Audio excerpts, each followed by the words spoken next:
Welcome to the Global Arena. I'm Åsa. And I am Imran. We are your hosts for this exciting time when the sports movement's family is together. This weekend, we stand united around the world in our shared commitment to make disciples for Christ in the world of sports. Our purpose is clear: to equip and inspire you. We will give you tools, stories, and resources to grow you to a mature leader who will multiply more leaders. As we navigate through today's program, we will explore the foundational principles of leadership development, as Jesus did it. We will also share real stories from the sports movement and introduce new Ready, Set, Go resources designed to support your leadership journey. So expect to be moved, challenged, and inspired. Expect to engage in meaningful discussions and to leave with a renewed sense of purpose and a toolkit brimming with possibilities. We are here not just to dream of a better future, but to equip ourselves to build it. So let's set the stage for an unforgettable experience. Welcome to the Global Arena. Hi, my name is Ruth and I'm from Singapore. Well, my leadership journey really began when I was 18, and then I basically was tasked to be the prefect of the prefectorial board in the school. So that, I guess, is the beginning of my leadership journey. Well, the passage from the Bible that play a key role in my leadership journey is Romans 12, verse 16. And that is to live in harmony with each other, do not be proud, and be associating with the people of the lowly, and do not conceit. So that is something that I keep reminding myself, that it has to be that way. The surprising characteristic that I learned from the movement, from the sports movement, is a leader must be a follower. I think a lot of times we feel that leader should be out front, should be the one, that is in front of many others, but actually not true, because there are times the leader has to pull back and become a follower so that other people can step up and you just need to follow. Seeing somebody believing in me, and so that helps me to build my confidence, and also to learn from those people who are always behind the scene but they're actually the leader. So that really encourages me.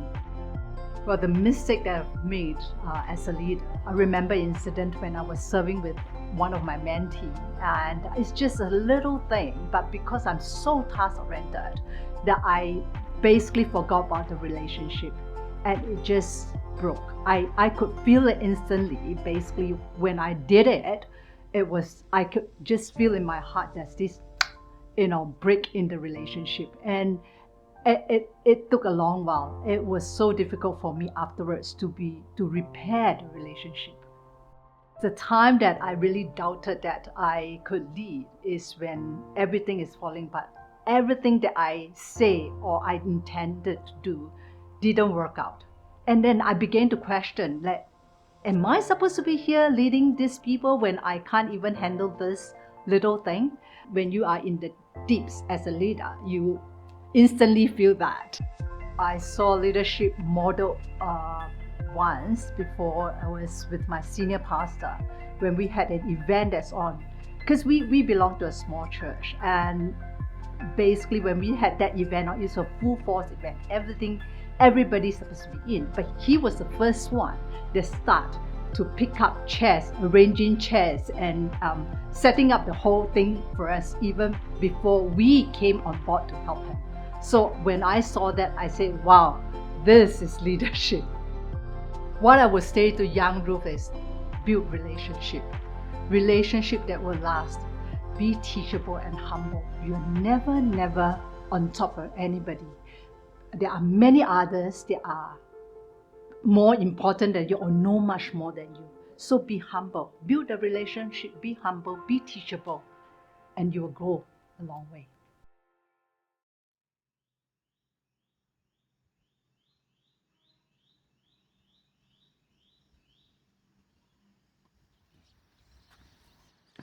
Lord,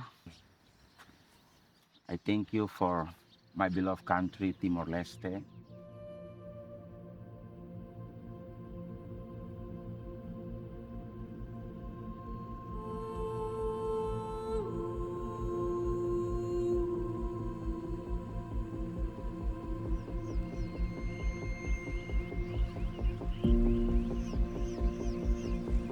You need to understand that wherever you are, the salvation that you accept from Christ is free given to you.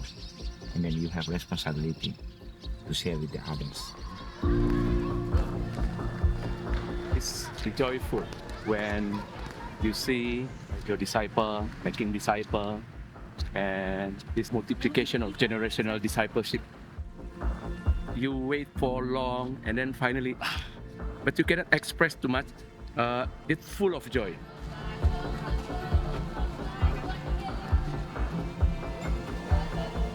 Lucas is a different thing. He got the essence of disciple making. I train them, disciple them, and casting vision to them. To preach the gospel, share the good news is our responsibility. Bible says, how can people come to Christ if they didn't hear the gospel? That's why who will share the gospel? We are the one who have to share the gospel.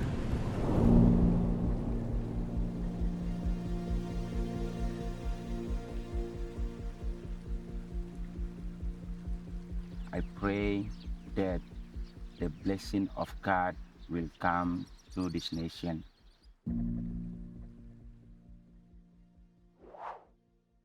Wow, what a start. It's good to begin with the end in mind. We believe that leaders influence, and their influence inspires action that generates impact. Yes. As we look to Jesus' example, his strategic and compassionate approach to leadership development, it offers us a timeless blueprint. That's right. As we transition into our exploration of walking in his steps, Jesus' blueprint for developing leaders, let's open ourselves to the wisdom and lessons that have stood the test of time. Together, we'll discover how these ancient principles can be applied in a modern context to cultivate leaders who not only lead, but truly transform. Let's start on this journey with open hearts and minds.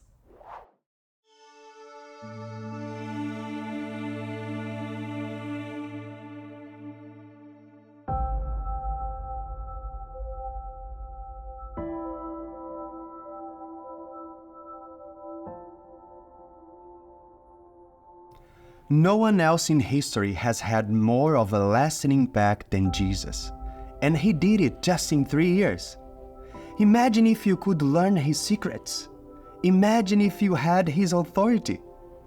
It begins in the first century Galilee. This extraordinary leader chose a few ordinary young people, fishermen, a tax collector, others. "Come, follow me," Jesus said, "and I will send you out to fish for people." Matthew 4:19. It was a young, inexperienced Jim. How could this change the world? His first secret was looking at the potential of these young men. What they would become, not what they were now. He formed the kingdom community. He was not like a normal leader. He had authority from outside of this world. But how? We get a glimpse when he's baptized by John. A voice from heaven said, "This is my son, and I love him. I am very pleased with him." Matthew 3:17. Jesus' identity was found in God. He knew he was loved. He was not a people pleaser. He modeled leading for an audience of one, God, his Father. Leaders are learners. Disciple simply means learner. What Jesus learned, he passed on to his disciples, teaching through every moment. Jesus saw the crowds, so he went up on a mountainside and sat down. His disciples came to him. Then he began to teach them. Matthew 5:1-2.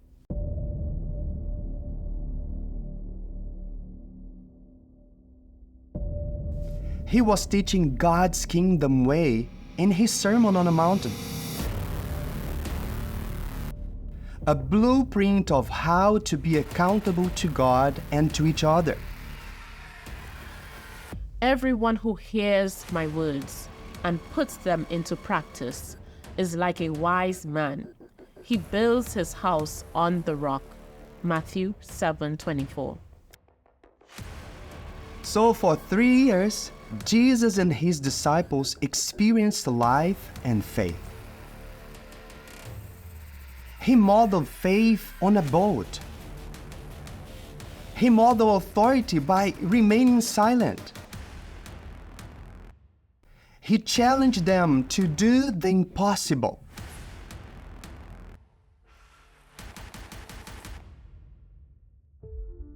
He created new pictures in their minds by telling stories.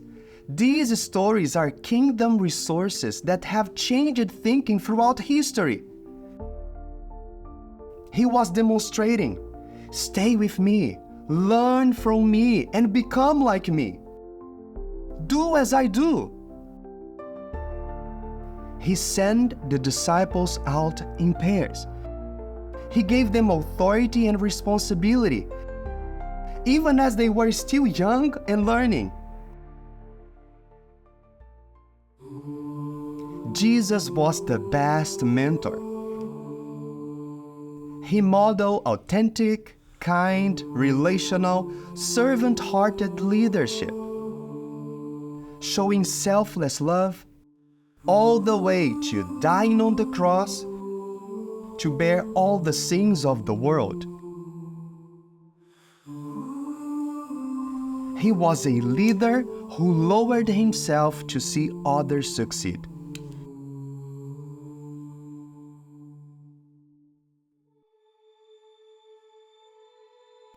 Jesus' effectiveness as a leader was in raising up his disciples to take over. He said, "All authority in heaven and on earth has been given to me. So you must go and make disciples of all nations." Matthew 28:18-20. He left them to take over the work with the help of the Holy Spirit. They lived out what they had learned and seen in Jesus. They were disciples who made disciples to the end of the earth. We are the results of the first disciples who learned the habits and patterns of Jesus so well 2,000 years later. You now know Jesus' secrets, and he offers you his authority. Learn from Jesus and go make disciples for him. We are Jesus' team now.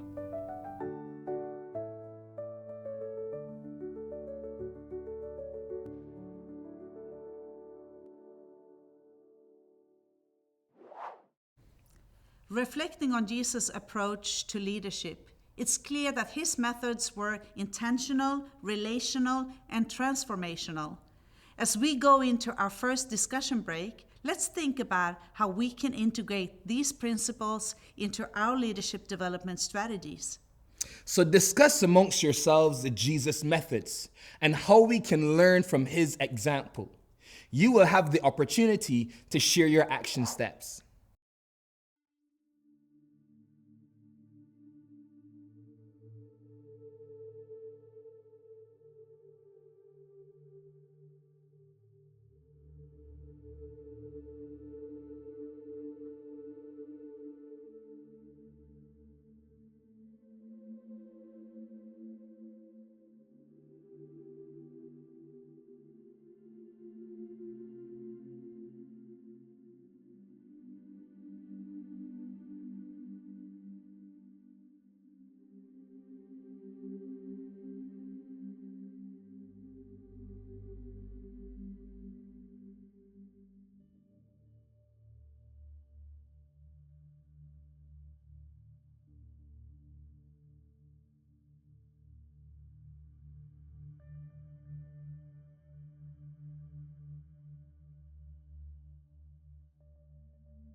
Thank you for sharing your insights and reflections. That was awesome, Osa.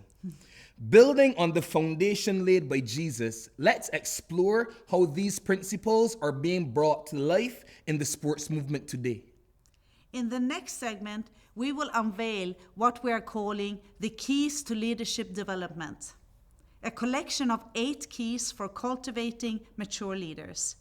These components aim to shape leaders who are not just skilled, but also deeply rooted in the Bible, the vision, and purpose. Exciting.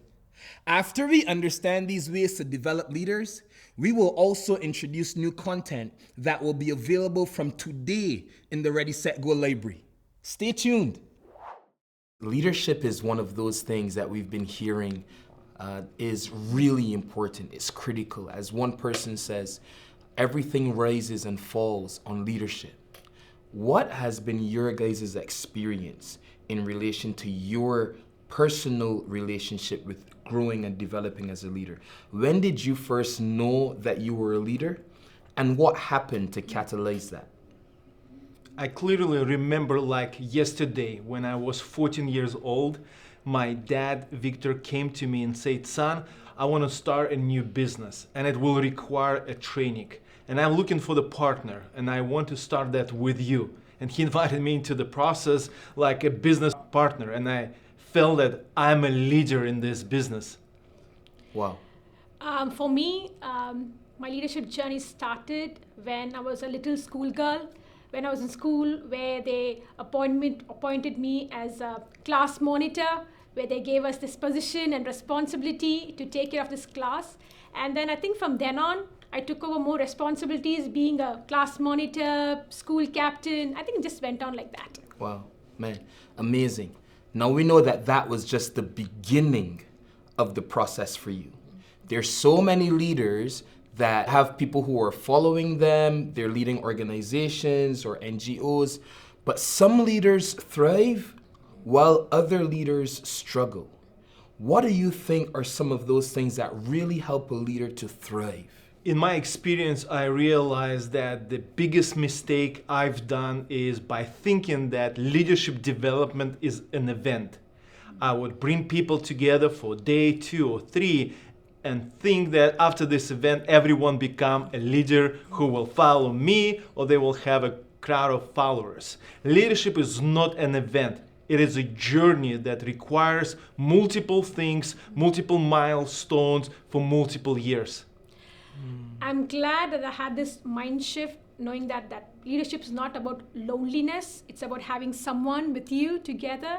I think mentoring really helped me to strive really well. So it doesn't have to be lonely at the top. Yes. Wow, none of you said anything about teaching or training.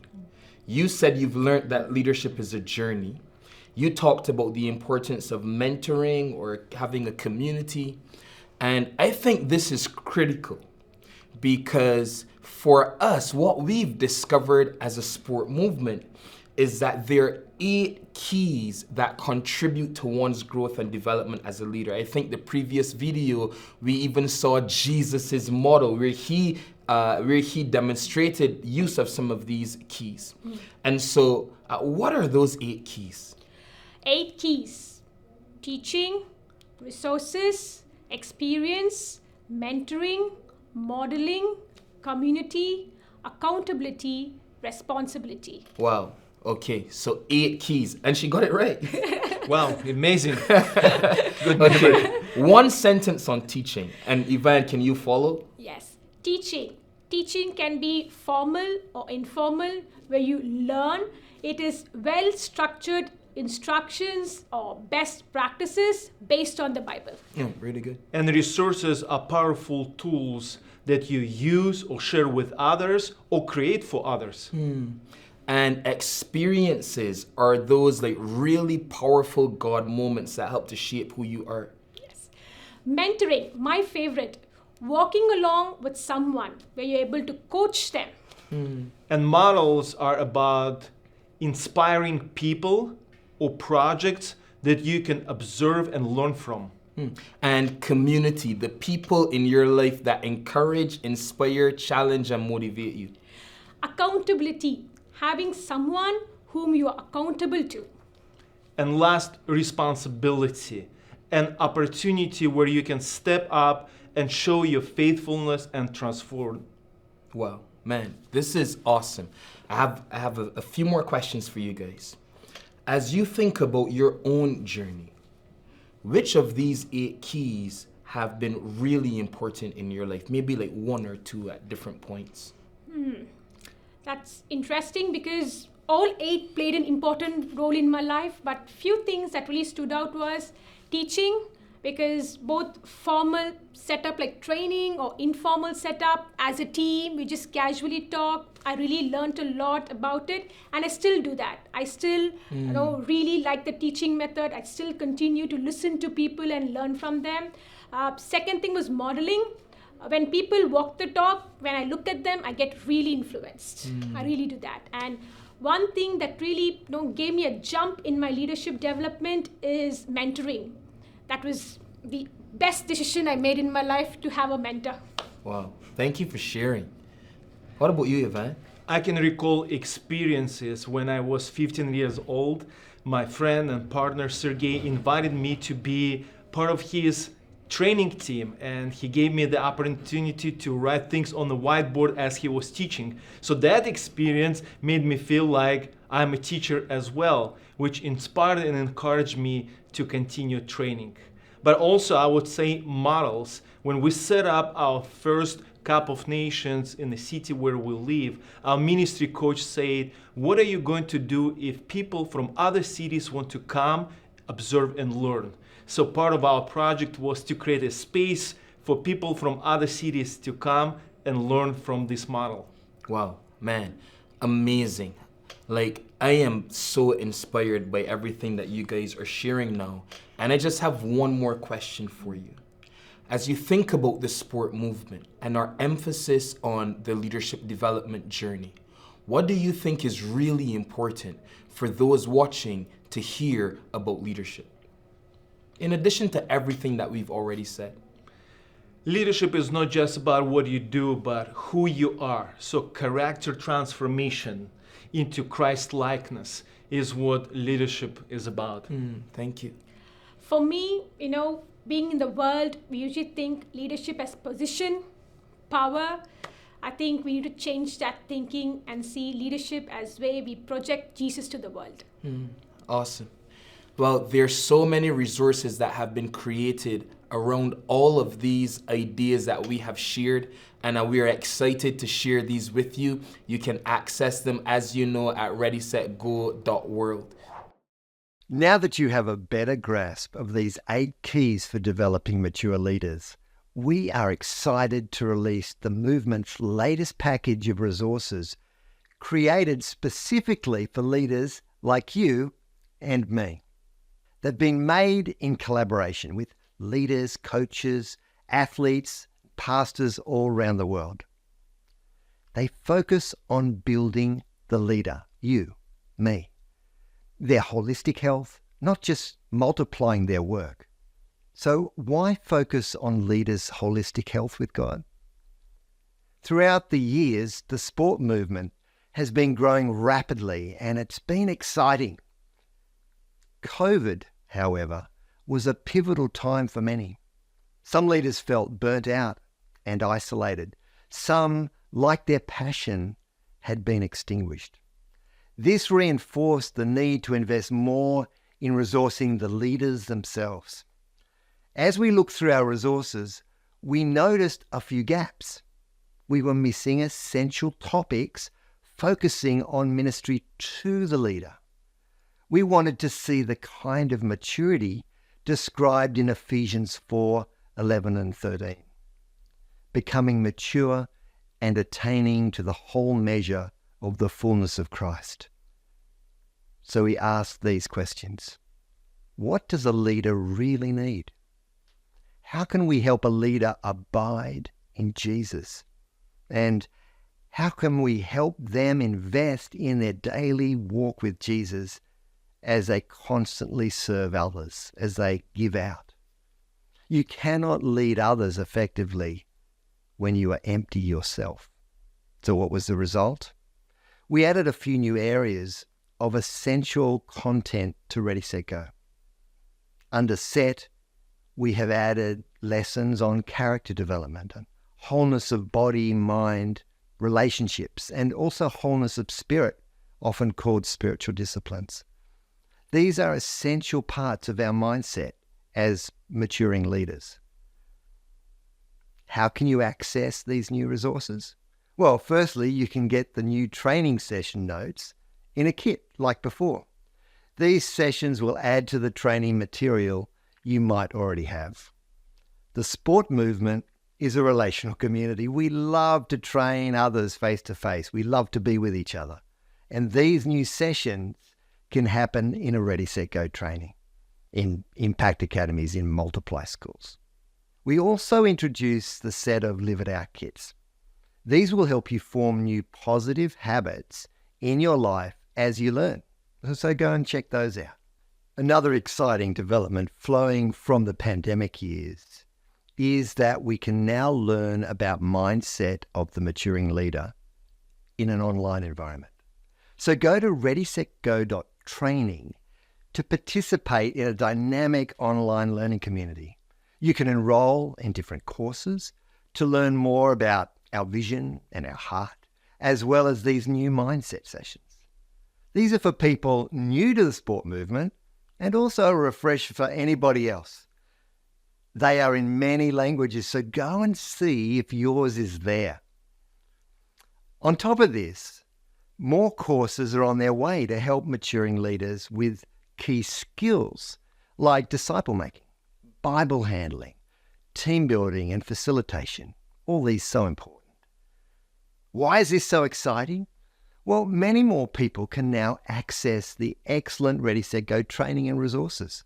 We hope that people everywhere, people who love Jesus and love sport, will find their place and serve God with passion. Go to readysetgo.world and check out all the new resources. A QR code on your Global Arena companion guide can help you get there really easily. Inspiring, isn't it? Yes! And for our second discussion break, let's reflect on the leadership journey shared and consider how the core resources can help empower and develop leaders. We will be right back after your discussion with your watch party.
Hope you had a great discussion.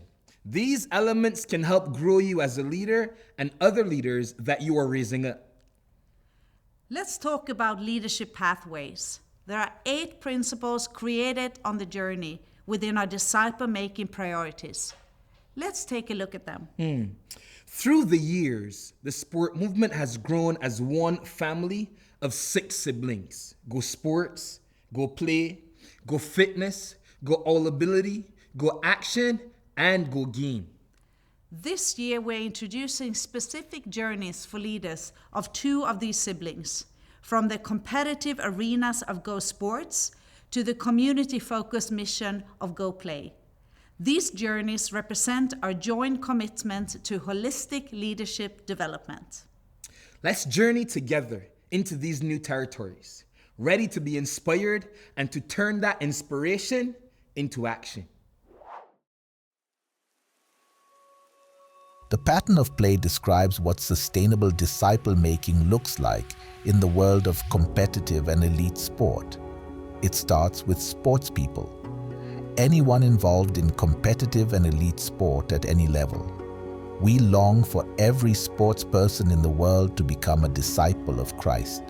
We long for every sports person in the world to have an opportunity to meet Jesus through the pages of Scripture. Can you imagine every sports person in the world having an opportunity to hear and respond to the gospel as they also see it lived out in the lives of Christian sports people in their clubs and teams? Christian sports people of any age, of any ability. They could be coaches, athletes, officials, or support staff. They pray that under God's sovereignty, sports people will become Christians. They are trying to play obediently to God's word by His strength in their context of sport.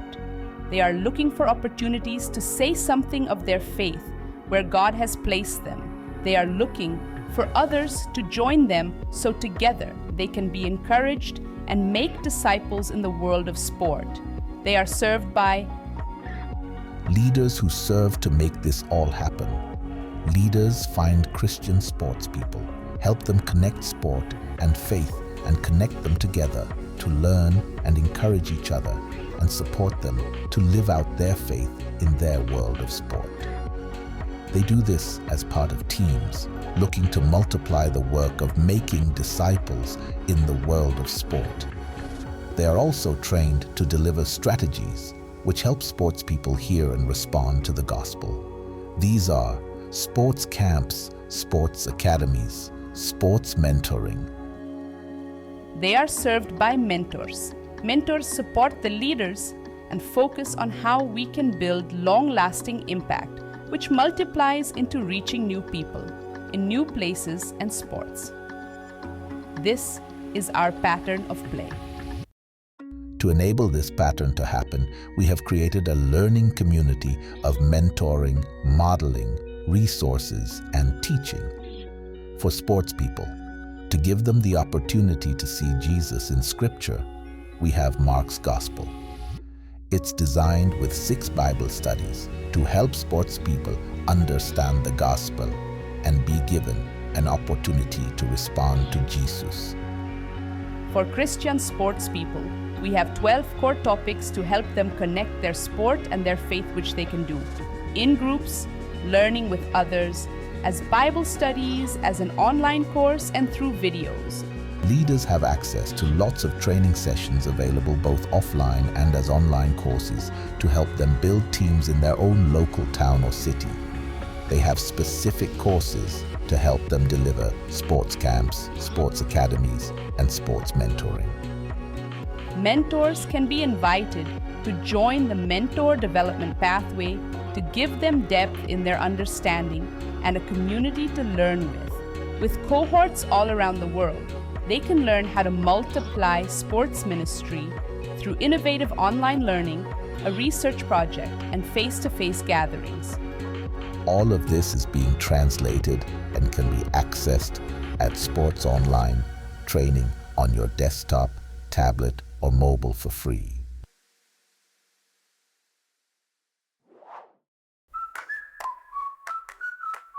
I'm from Sweden.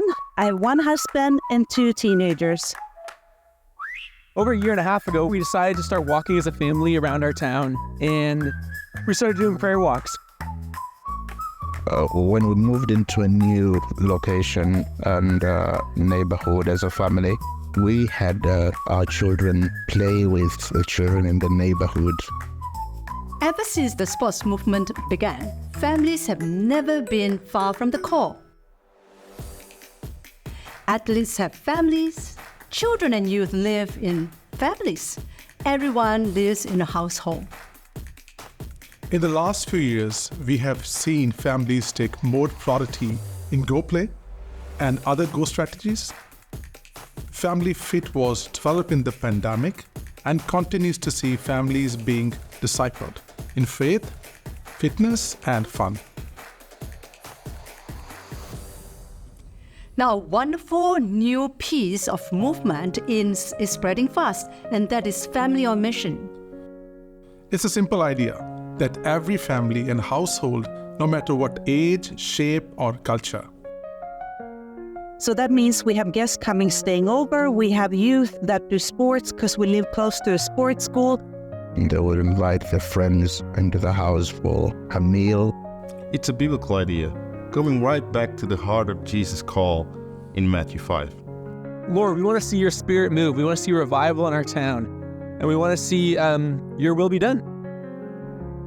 Families and households are the foundation of every society. Believing families and households are the place where God's kingdom shines in every community. Jesus said, "We are salt, adding good in our neighborhoods and streets." We decided early on that we want to be authentic. So if I'm angry, they will see me angry. Then I have to ask for forgiveness if I sinned, and then they hear that. But through that, began having our fellowships in the house where the children would come, sing and learn about Jesus and go back to their homes. Jesus said, we are light, shining light by loving and doing good deeds. And through that, we saw children in the community begin to change their lifestyle and have hope. As a sport movement, we know that families are on the fields. They are part of the sports, teams, clubs. Families are at the heart of everything. Being a family on mission means taking Jesus with you, being the salt, shining light. And what was really cool is other families and individuals started joining us. And now we're connecting afterwards by meals or just fellowshipping together. Some of the parents would come and speak to us about the children and how they have changed over time because of those interactions between our children and their children. It can be very simple. Invite a family in for a meal, play together, pray for other families, share love around you. Families are messy. Keep it simple, make it fun. So it's like, welcome to our mess. And it's become part of our weekly routine now, prayer walks. Everything in a sports movement connects with family and household. It's time to be a family on mission where you are. We are a family that is messy and we love Jesus. This is how we have been a family on a mission. So if you need more information and resources about family on mission, please talk to us. So this is our contribution to God's big story. What is yours? As we are coming to the end of our Global Arena 2024, remember that the journey we began today is just that, the beginning. The stories we've shared, the frameworks we've explored, and the pathways we've unveiled are all parts of a larger vision, where leadership in sports ministry can really help transform lives. As we close, let's not see this as the end, but as a launch pad for action. We are called and hopefully inspired to lead with heart, character, and spiritual integrity. Discuss this question in your watch party. How can you work together to see mature leaders help transform lives in your community? On our Ready, Set, Go website, you can find all the resources shared today. You will also be able to connect with things happening in your region. Thank you for being a part of this journey. Let's make an impact in the world of sport as leaders deeply rooted in Jesus.